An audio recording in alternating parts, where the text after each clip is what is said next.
It's 17 hours.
Sir, we will wait for another 2 minutes. Sure, no problem. That's okay.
So shall we start, sir? Actually, we have made it YouTube live also. I think some of the people are live on YouTube also. Okay. Okay. Yeah, let's start, I think. Yeah, because you are in time, a couple of participants are also in time. So Sure. let us start in time, sir. So I'm just Sure. beginning with this. So good evening, all of you people at live at YouTube, people live at Facebook, people live at Zoom webinar. We welcome you all. HR India and Young Minds are back with a super duper speaker, Mr. Bimal Rath, who thinks about a common man and steps in other person's shoes. That's how he came up with the topic compassion is the need of the hour. We actually approached him, we saw his one post at LinkedIn. So that was very touching post to us, and that is how we approached him. And he, being a humble person, he accepted our request and thought of addressing the people. So thank you so much, sir. Mr. Bimal Rath is an XLRI pass out worked with conglomerates like British Telecommunications, Tata Sons, and Nokia. He is currently chairman and non-executive director of Brahmin Net Solutions and founder of Think Talent Services. So I welcome you, sir, and over to you. We just want to enjoy the session and know how compassion is the need of the hour. Right.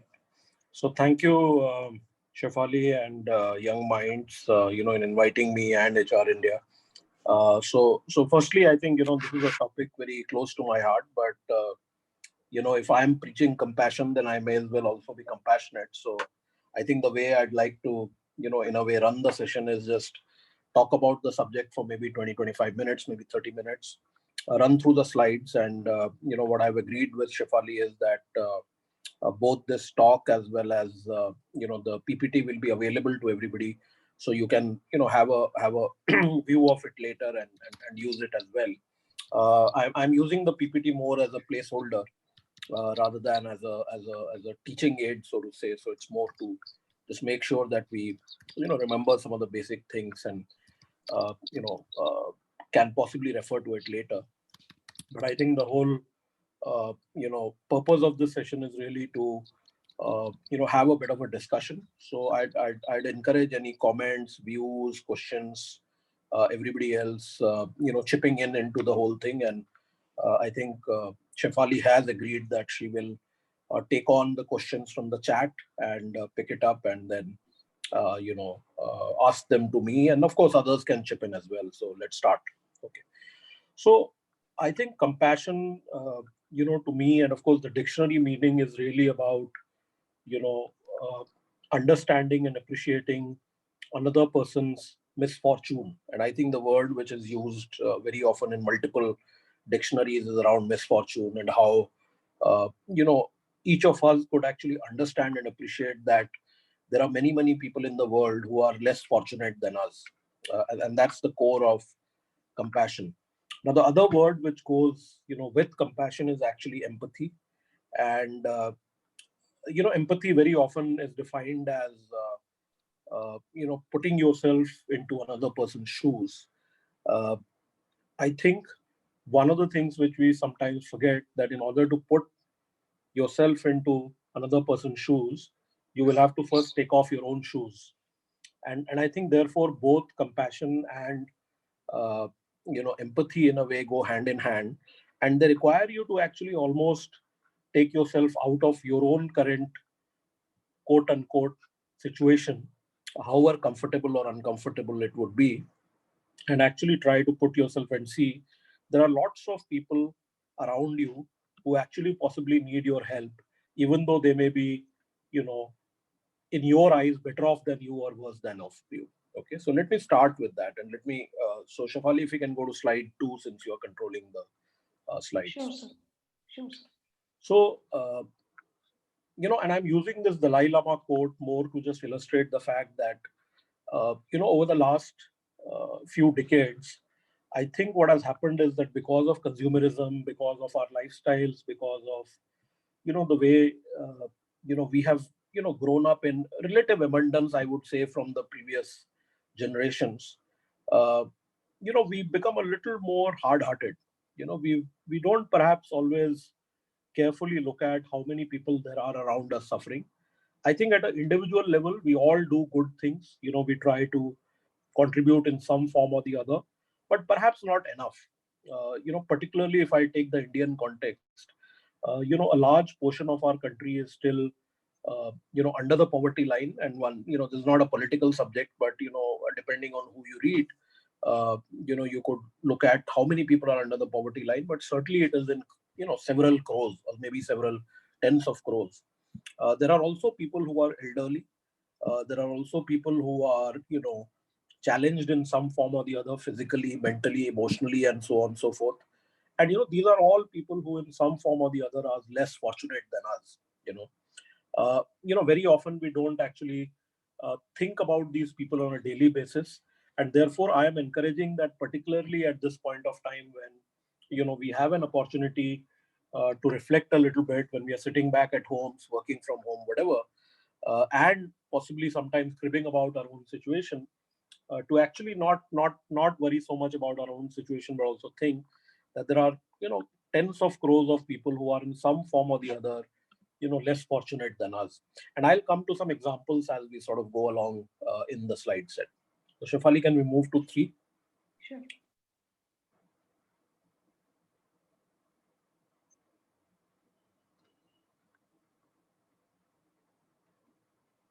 Okay. I think one of the things we need to be very, very, humble about, if you will, is the fact that as we go through this whole, COVID thing, interestingly, even the best of the scientists and the topmost people in the world, everybody from Bill Gates to Mark Zuckerberg to, who else who, is actually realizing that we don't know enough about the world. We don't really know what has hit us, and people are still trying to find answers, and hopefully as humanity together we will find answers. But I think what we do realize, all of us, and everybody around us, is that you know there are powers that be. There is nature. We don't even understand a little bit of it, and I think that should, and it must, bring in a certain sense of humility, that how little we know. And I think once we become humble, uh, there is a space for compassion, because the basis for compassion is that we are humble, and we realize that we are just a very, very small part of the whole world. Many of you would have seen a picture of you know uh, a shrinking world, if you will, and it's available somewhere on the net. But if you take the earth, and then you take the whole universe, and you take the whole cosmos, each one of us individually is actually such a small speck that you can't even see it at all. And even in terms of time scale, so if you look at, we think we are a very important personality, we are a very important person, we are a very important unit. But the reality is that the world's been going on for ages, and we just live for a few tens of years, maybe 100 years, and at best. And we are like a speck, right?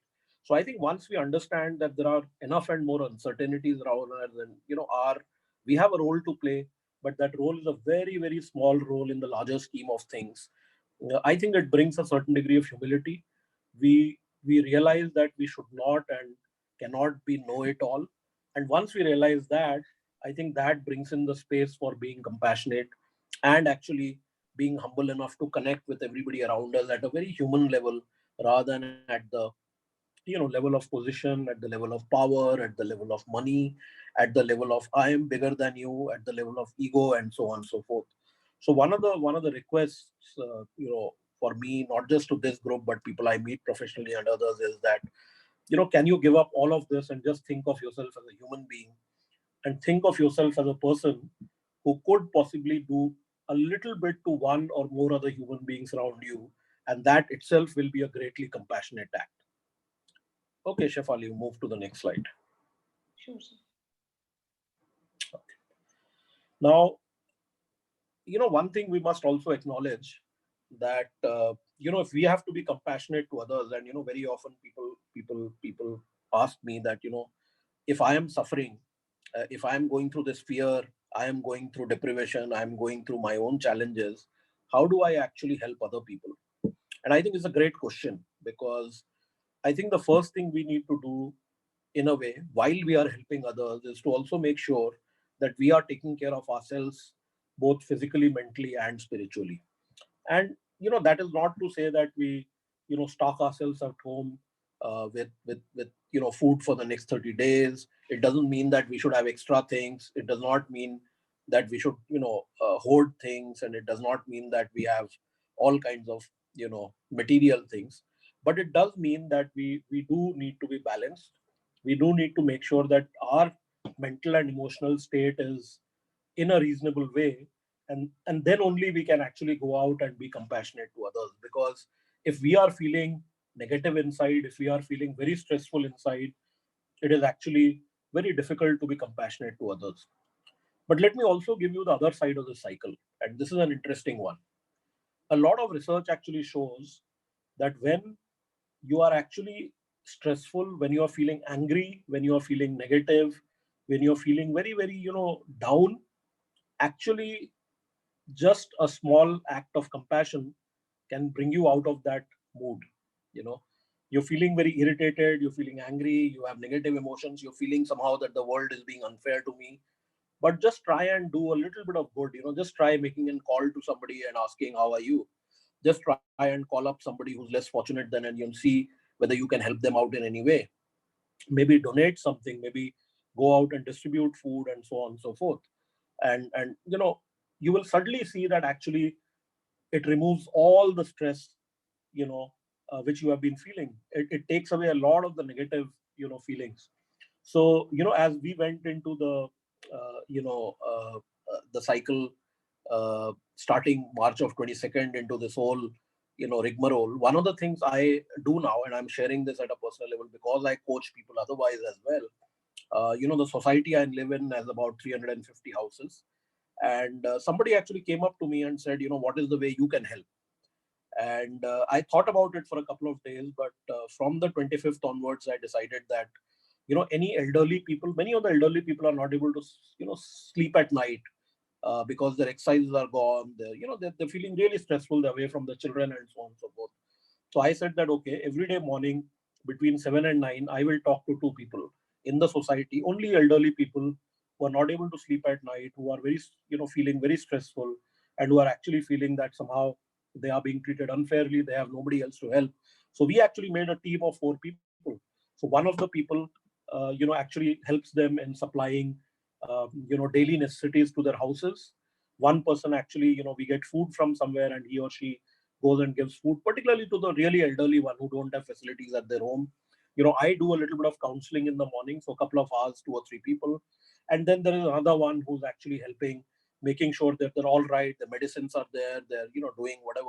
And I think this team of four people, we've now been working for the last, what, about 25, 30 days now, a little more than that, about 32, 33 days now. And let me tell you that 2 hours in the morning for me personally and for this, team of four, we exchange notes at the end of the day.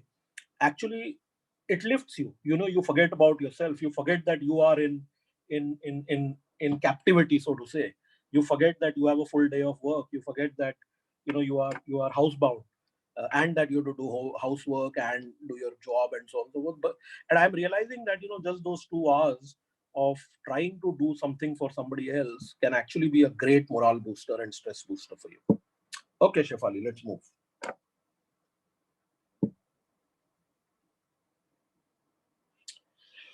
Okay, so one of the things, which, and why I'm talking about this thing about at this point of time is also relevant, that in a way, COVID-19 has given us a bit of a shock, and it allows us the opportunity to help others in different ways. It allows us, an opportunity to, be back in touch with our humanity a little bit more. But I think hopefully the shock will also bring us back to ourselves for the long run. Like I said, in the race for, you know, consumerism, and sorry, in the race of consumerism, in the race for, a better lifestyle for ourselves and our immediate families, somewhere we've lost a little bit of the humanity. And I'm hoping very much that, as we come out of this COVID-19 situation also, people will be touched enough and people will realize that at the end of the day, your position, your power, your title, your job, your, this thing, nothing will matter. All humans are equal in many different ways, and if we can reach out to another human being and do something, actually that is a far more valuable act than, just doing something for the sake of either money or title or position or whatever it is. Each of us is a corporate professional in some form or the other, and those things are important. So I'm not, please don't get me wrong, so I'm not saying that you should give up all of that. I think, you you and me and everybody else, we should also have a professional career and a purpose. But at the same time, not to forget that there is another side to life, and which is perhaps more important than our professional careers in many ways, because that is what is nurturing our soul, as they say. Okay, so I think rather than just looking at the mind and body, I would say that look at what touches your soul, look at what will give you the food for the soul, so to say. And compassion actually is one very, very good way of, sort of looking at it, that the more compassionate you are, the richer your soul is, so to say. Okay, Shafali, let's move on.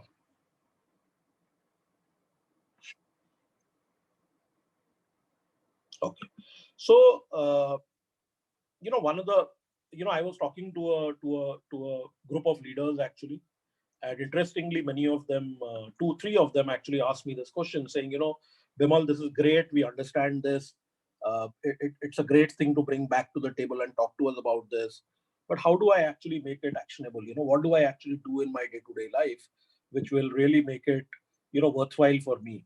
So, I think one of the things about compassion and empathy and these things is that they can sound like very uh, high funda words, if I may use a very colloquial term, right? They can also sound very esoteric and something very philosophical and very high level, saying, yeah, yeah, ये सब तो ठीक है, सब लोग बात करते हैं, kind of thing, for those of you who understand Hindi. But what do I do?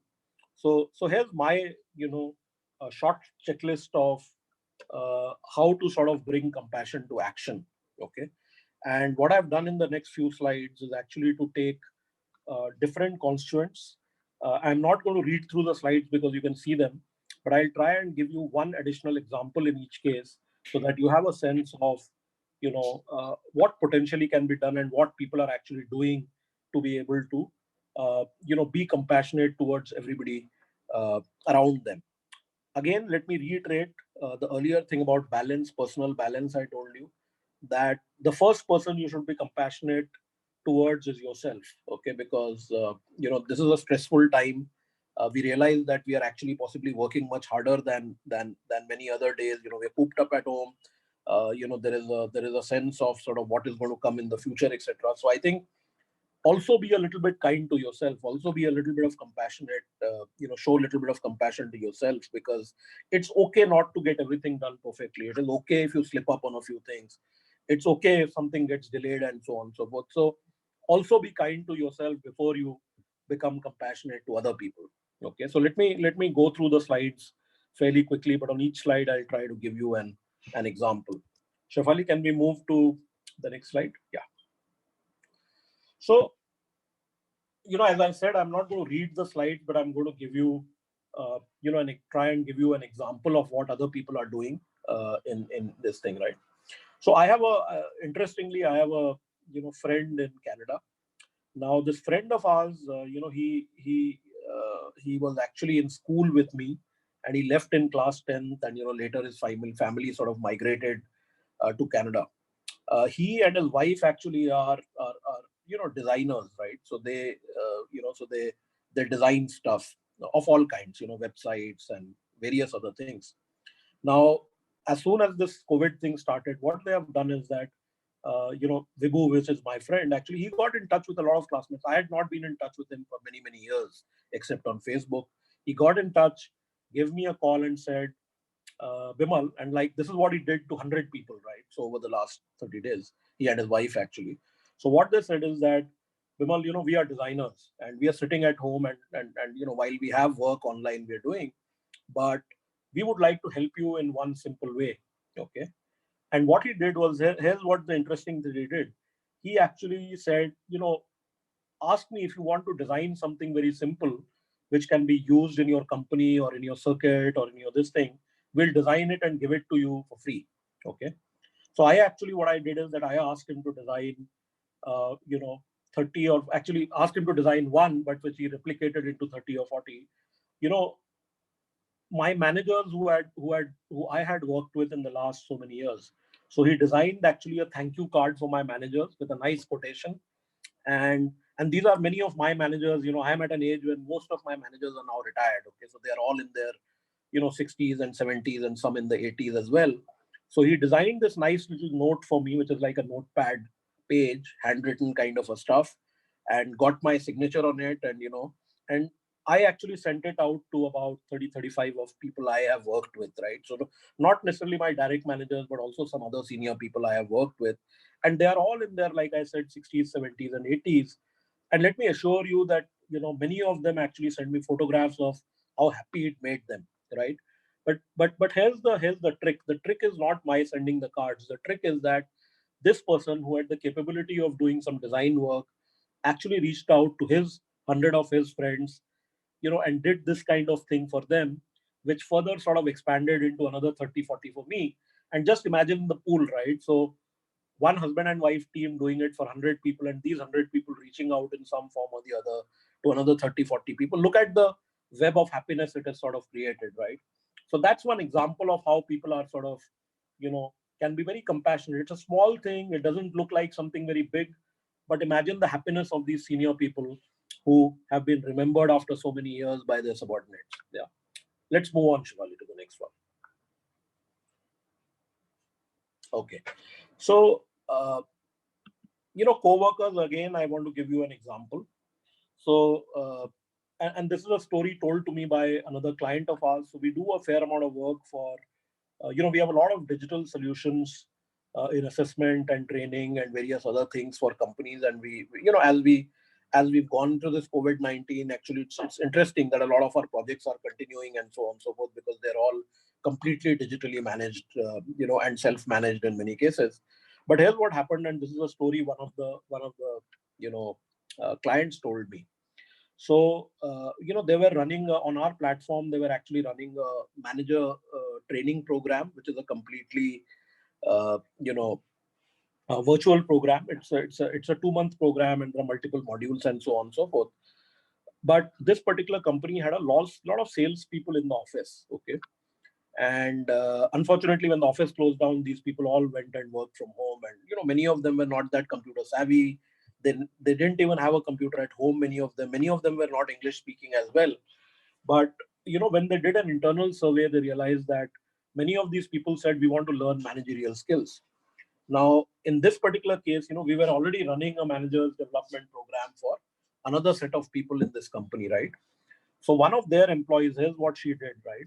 So what she did is that she contacted all these salespeople, actually trained them on the various virtual tools, on their phone. Okay, because many of them didn't have, on. So one day she spent on training these people, taking them through our virtual platform, explaining that how does it work. And when they went through the virtual training modules over the next 15 or 16 days, there were one module every 2 or 3 days, and these are very short modules, so 20 minutes, 25 minutes, and you can do something on your own. Then there's a quiz, there's assessment, there's all kinds of stuff. She would actually be available to them every day in the evening for 2 hours, helping them to translate anything which they wanted from Hindi to English, from English to Hindi, because many of them did not understand English. So she would help them how to use the platform. She would help them with the language, and she would actually then help them to move from module to module depending. And in 16 days, not everybody, but a lot of people have now completed this course, and this company is actually getting a lot of accolades, in the sense of they're saying that, okay, this team has done wonders given all of this virtual stuff was there with us. And we have now allowed about 250 people to go through it. So there is skill building. But let me assure you that if this individual, this girl, would not have taken the initiative to train these salespeople on the technology, on the platform itself, how to use the platform, and the Hindi piece, this would not have happened. So again, this is a great example in my view of how you can actually help co-workers. Yeah. Okay, let's move on.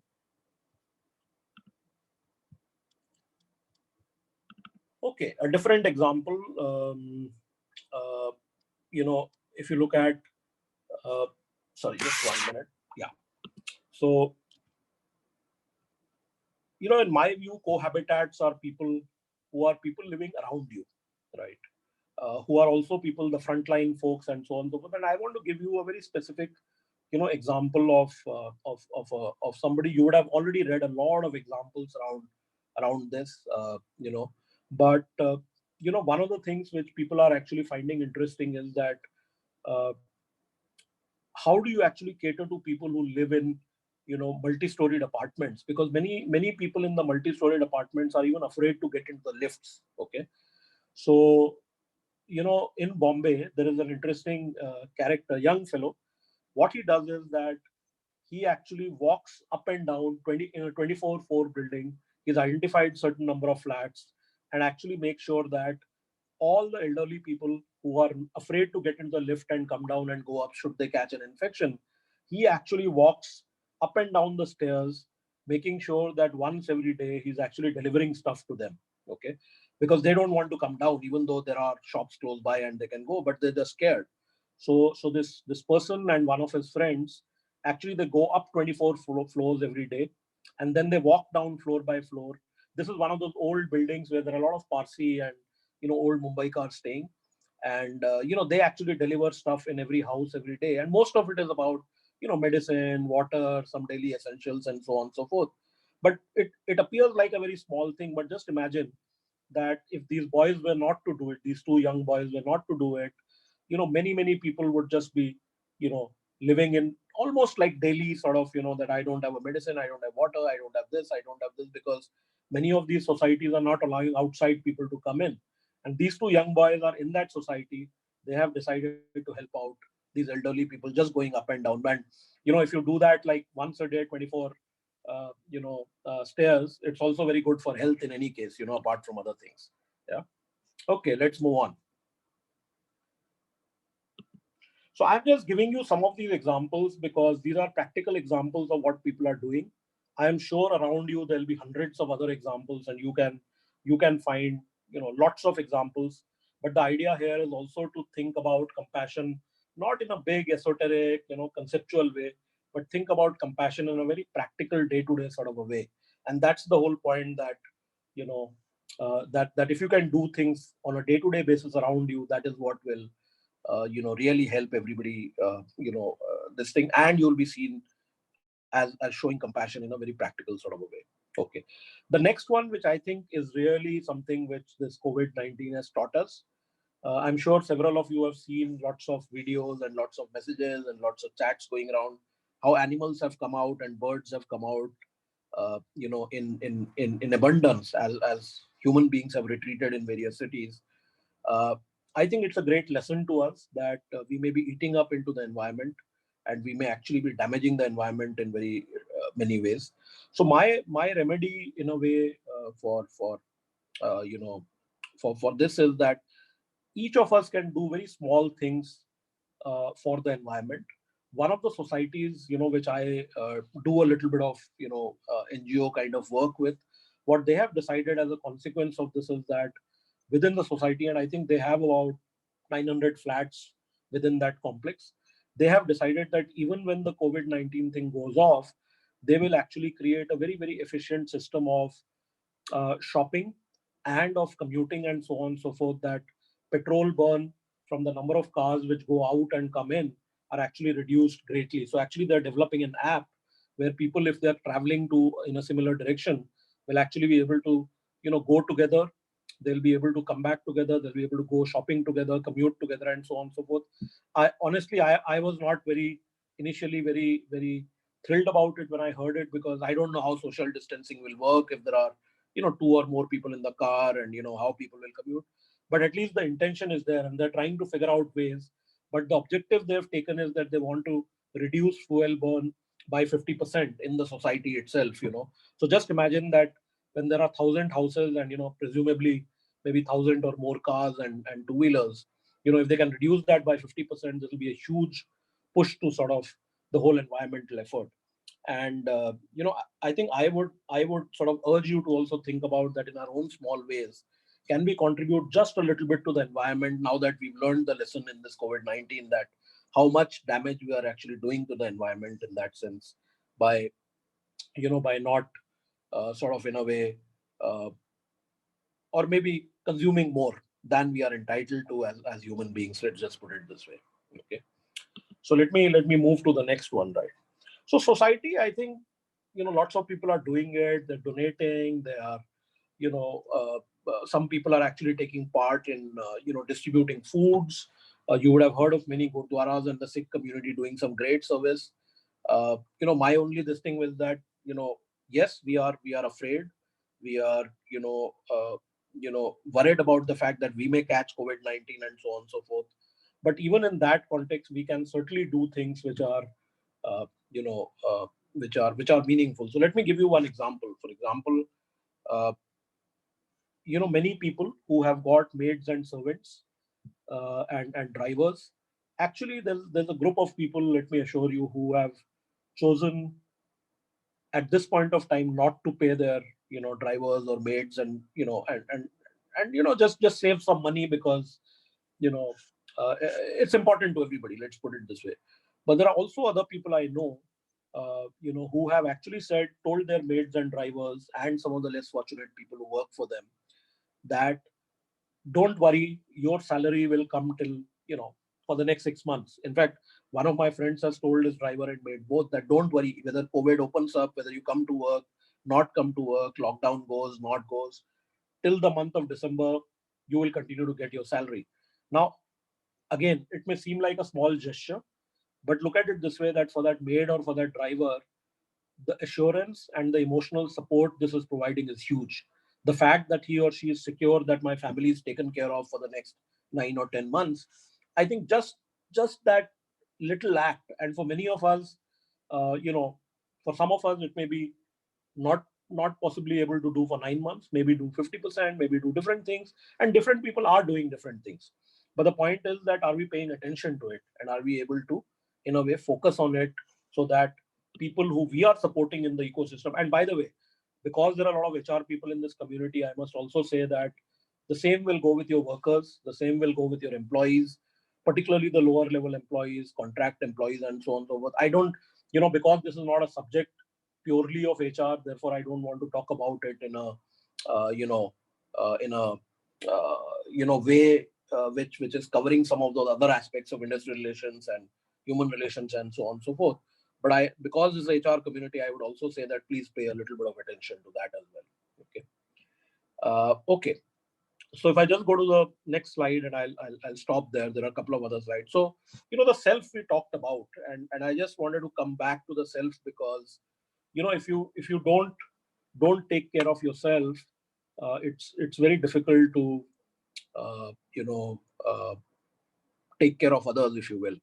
However, and I'm reiterating this point again and again, if you take care of others in some form or the other, even if it is a small thing, calling up an elderly parent, helping somebody less fortunate, donating something, contributing through physical or other services, helping out somebody with whatever skills you may have, it could be counseling, coaching, training, whatever it is, or helping out somebody in your community or in your society, or somebody, who's not perhaps as well off as you are.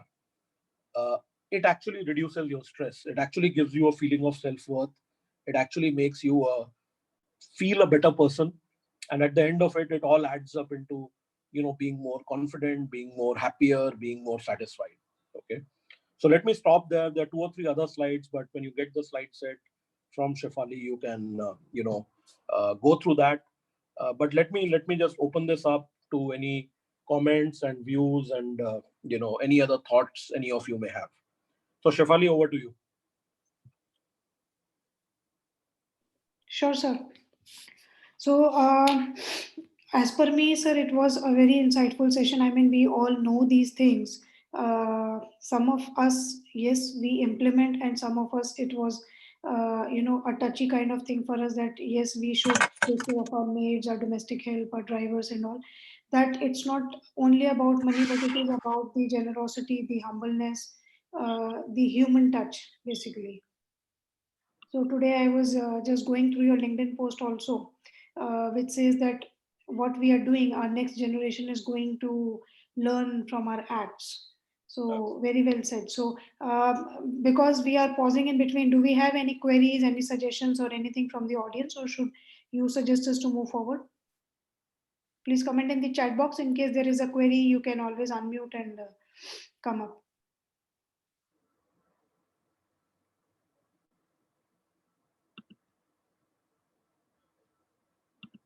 I think we are good to go, sir. We have few wonderful audience. I mean, all the audience are the special audience for us. But when I was posting your poster today in the group, so Mr. Abhay Kapoor and Mr. Tyagarajan came up. Oh wow, Bimal Rath is coming. We would not like to miss their sessions. So I was just expecting that Mr. Abhay Kapoor will come up with some insights on this session going on. Sir, can you please speak something so that after 2 minutes we can proceed with the session?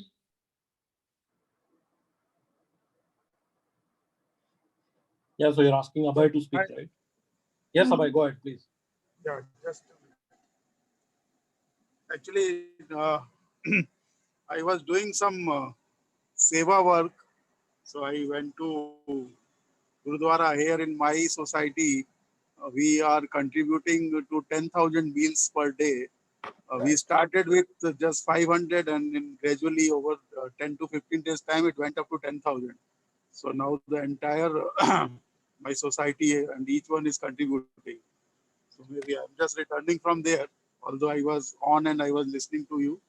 Uh, so I think that is the even from HR perspective, we have lot of uh, opportunities to serve humanity, and I think that is the way we can contribute. The way whatever best possibility we can contribute, we need to contribute.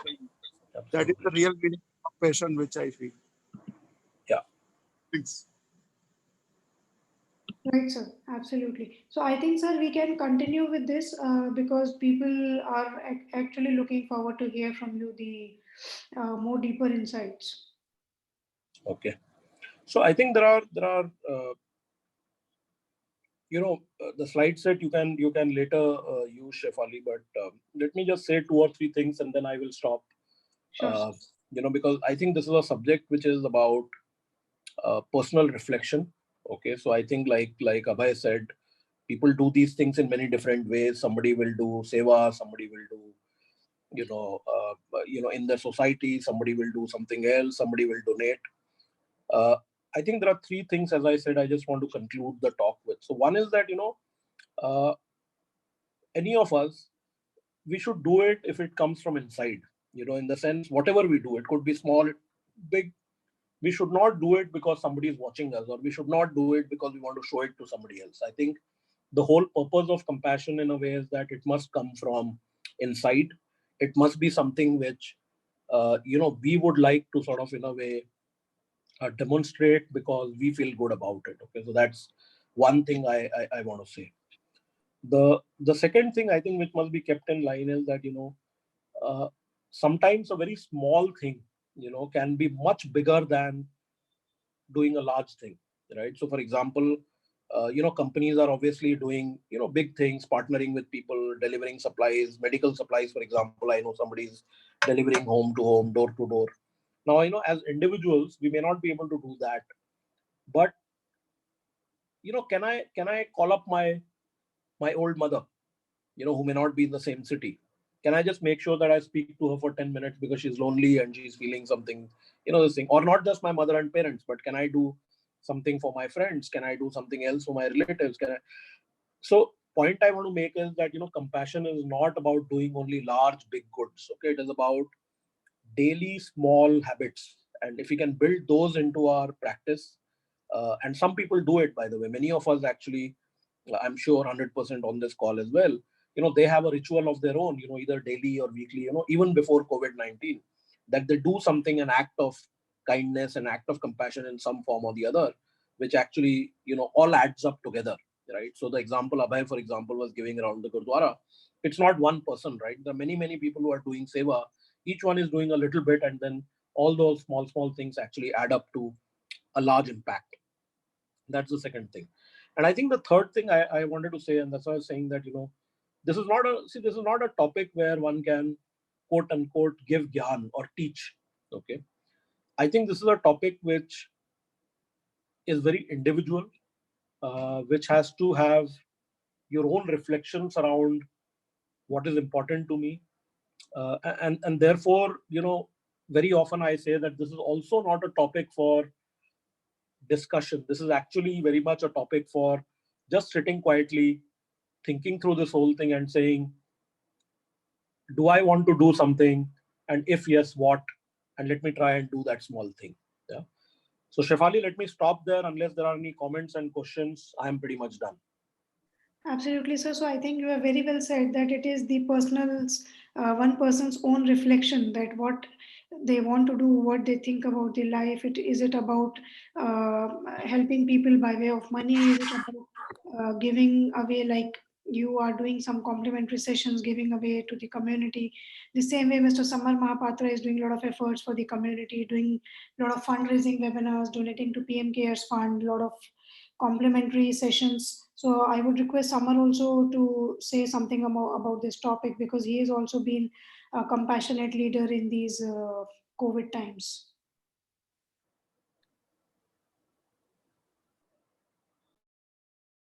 Sir, you have to unmute yourself and then you can speak.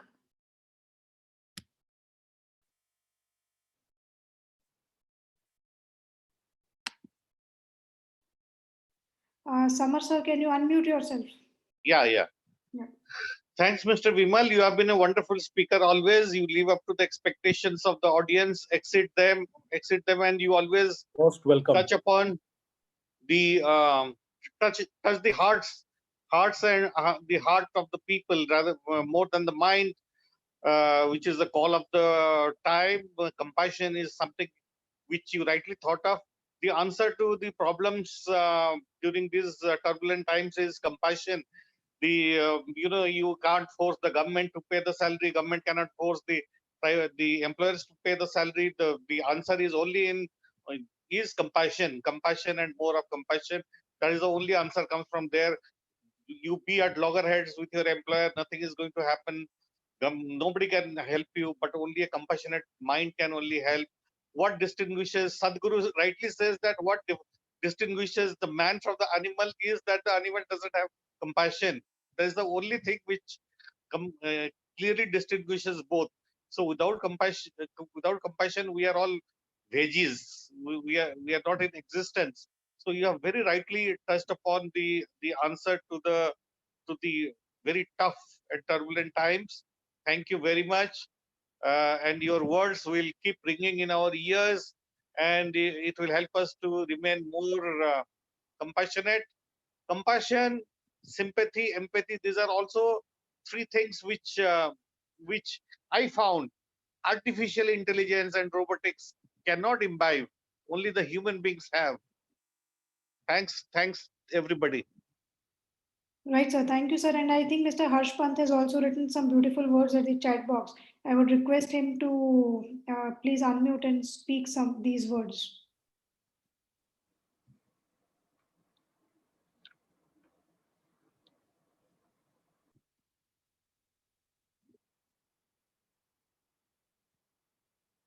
Sir, would you like to unmute yourself and speak some words? Yeah, can you hear me now? Yes, sir. Yeah, good evening, everyone. And Mr. Rath, first of all, let me thank you for your kind words. And this is probably a most opportune moment to discuss something like compassion. And I really was impressed by the fact that you had given us very practical ideas in terms of how to do this in our day-to-day life. And I entirely agree that it is something which will need a lot of contemplation, and each one has to find his own way of doing it. Like Abed said that he had just come back from Seva, so everybody in his own way can contribute, and that I guess will help all of us become a better human as well. Apart from surely contributing to the society, and this is something which has to go on. I mean, COVID will come and go, but compassion as a virtue will always remain and be helpful to the individual and also to all around us. Thank you. Thank you very much once again. Welcome. Thank you so much, sir. So I feel that compassion is not a subject which can be taught. It is a subject which Mr. Bimal also said, Mr. Samar also said, that it is a topic to be felt from inside, and what you feel, then accordingly you have to act. So we all have to look inside ourselves at what we are actually wanting to do, what we want for us in case there is any there is any crisis. So the same way we have to deal with these situations and we have to act. So thank you so much, Mr. Bimal Rath, for joining us today and giving the insightful session. Thank you, Mr. Samar, for organizing this session and bringing a great speaker to us. And thank you, wonderful audience, for joining us today. Thank you so much. Okay, you're most welcome, Shefali, and thank you for organizing this. I enjoyed it, and hope everybody on the call will go back and think a little bit and do their bits if they're already not doing it. I'm sure many people are doing many things. So all the best to everybody, and please stay safe and take care of yourself and your near and dear ones. Thank you very much. Thank you, sir. Thank you.